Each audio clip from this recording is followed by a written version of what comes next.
Praise the lord.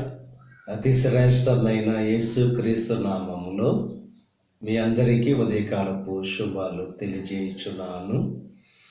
ఈరోజు దేవుడు మనకు అనుగ్రహిస్తున్న అతి శ్రేష్టమైన వాగ్దానము కీర్తనలు 34వ అధ్యాయము 8వ వచనాన్ని చదువుకుందాము.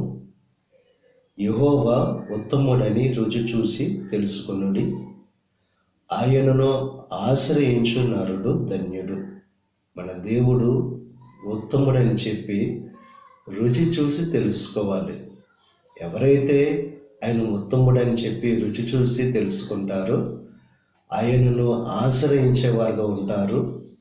ఆయనను ఆశ్రయించేవారు ధన్యులు, ఆశీర్వదింపబడతారు.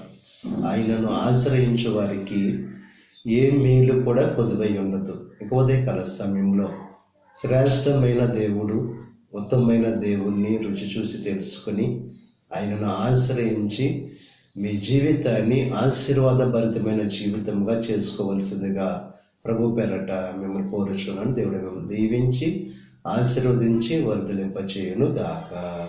ఆమేన్. ప్రార్థన చేసుకుందాం.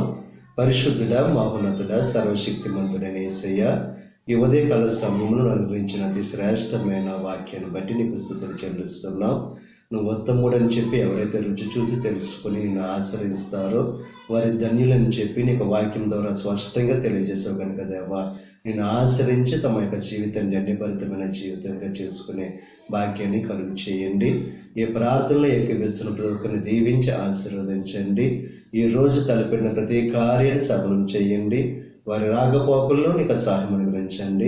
ఈ దిన ఆశీర్వాదాలు ప్రతి ఒక్కరి మీద మెండుగా కుమ్మరింపచేసి నీ దేవునితో నింపి నడిపించమని యేసుక్రీస్తు నామం పేరట వేడుకొనుచున్నాం తండ్రి. ఆమేన్.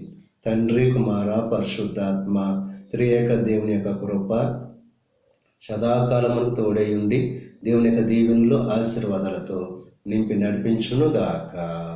ఆమేన్.